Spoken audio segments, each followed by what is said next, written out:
एक बार पार्वती ने भगवान शिव शंकर से पूछा, ऐसा कौन सा श्रेष्ठ तथा सरल व्रत पूजन है जिससे मृत्युलोक के प्राणी आपकी कृपा सहज ही प्राप्त कर लेते हैं। उत्तर में शिवजी ने पार्वती को शिवरात्रि के व्रत का विधान बताकर यह कथा सुनाई। एक गांव में एक शिकारी रहता था। पशुओं की हत्या करके वह अपने कुटुंब को पालता था। वह एक साहूकार का ऋणी था, लेकिन उसका ऋण समय पर ना चुका सका। क्रोधवश साहूकार ने शिकारी को शिव मठ में बंदी बना लिया। संयोग से उस दिन शिवरात्रि थी। शिकारी ध्यान मग्न होकर शिव संबंधी धार्मिक बातें सुनता रहा। चतुर्दशी को उसने शिवरात्रि की कथा भी सुनी। संध्या होते ही साहूकार ने उसे अपने पास बुलाया और ऋण चुकाने के विषय में बात की। शिकारी अगले दिन सारा ऋण लौटा देने का वचन देकर बंधन से छूट गया। अपनी दिनचर्या की भांति वह जंगल में शिकार के लिए निकला, लेकिन दिन भर बंदी गृह में रहने के कारण भूख प्यास से व्याकुल था। शिकार करने के लिए वह एक तालाब के किनारे बेल वृक्ष पर पड़ाव बनाने लगा। बेल वृक्ष के नीचे शिवलिंग था जो बिलपत्रों से ढका हुआ था। शिकारी को उसका पता ना चला।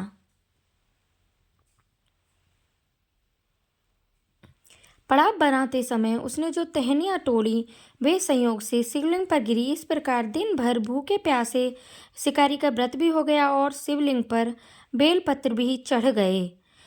एक पहर रात्रि बीत जाने पर एक गर्भिणी मृगी तालाब पर पानी पीने पहुंची। शिकारी ने धनुष पर तीर चढ़ाकर जो ही प्रत्यंचा खींची। मृगी बोली, मैं गर्भिणी हूँ, शीघ्र ही प्रसव करूंगी। तुम एक साथ दो जीवों की हत्या करोगे जो ठीक नहीं है।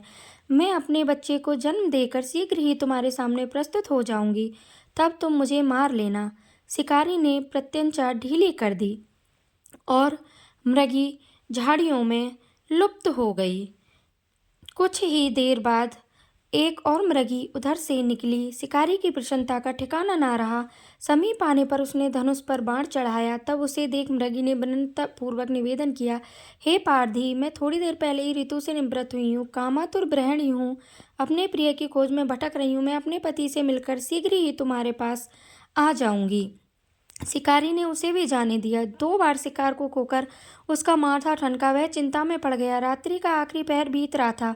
तभी एक अन्य मृगी अपने बच्चों के साथ उधर से निकली। शिकारी के लिए स्वर्णिम अवसर था।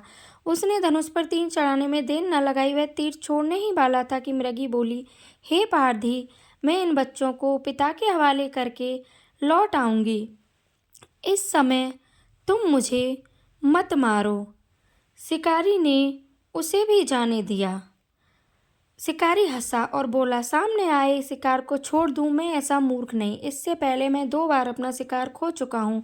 मेरे बच्चे भूख प्यास से तड़प रहे होंगे।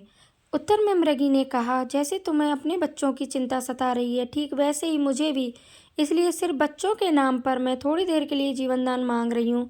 हे पारधी, मेरा विश्वास कर, मैं इन्हें इनके पिता के पास छोड़कर तुरंत लौटने की प्रतिज्ञा करती हूँ। मृगी का दीन स्वर सुन शिकारी को दया आ गई। उसने उस मृगी को भी जाने दिया। शिकार के अभाव में बेलपत्र पर बैठा शिकारी बेलपत्र तोड़ तोड़ कर नीचे फेंकता जा रहा था। पौ पड़ने को ही तो एक अष्टपुष्ट मृग उसी रास्ते पर आया।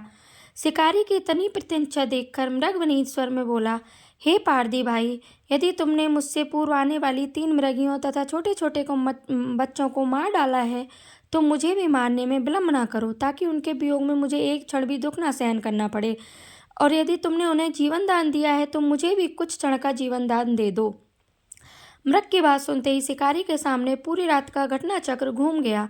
उसने सारी कथा मृग को सुना दी। तब मृग ने कहा, मेरी तीनों पत्नियां जिस प्रकार प्रतिज्ञाबद्ध होकर गई हैं, मेरी मृत्यु से अपने धर्म का पालन नहीं कर पाएंगी। अतः जैसे तुमने उन्हें विश्वास पात्र मानकर छोड़ा है, वैसे ही मुझे भी जाने दो। उपवास, रात्रि जागरण तथा शिवलिंग पर बेलपत्र चढ़ाने से शिकारी का हिंसक हृदय निर्मल हो गया था। उसमें भगवत गति शक्ति का वास हो गया था। धनुष तथा बाण उसके हाथ से सहज ही छूट गए।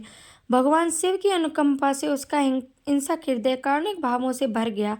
वह अपने अतीत के कर्मों को याद करके पश्चाताप करने लगा। थोड़ी ही देर बाद मृग सपरिवार शिकारी के समक्ष उपस्थित हो गया ताकि वह उनका शिकार कर सके, किंतु जंगली पशुओं की ऐसी सत्यता, सात्विकता एवं सामूहिक प्रेम भावना देखकर शिकारी को बड़ी ग्लानि हुई। उसके नेत्रों से आंसुओं की छड़ी लग गई। उस मृग परिवार को न मारकर शिकारी ने अपने हृदय को कठोर से दयालु बना लिया। देवलोक से समस्त देव समाज भी इस घटना को देख रहा था। घटना की परिणति होती ही देवी देवताओं ने पुष्प वर्षा की। तब शिकारी तथा मृग परिवार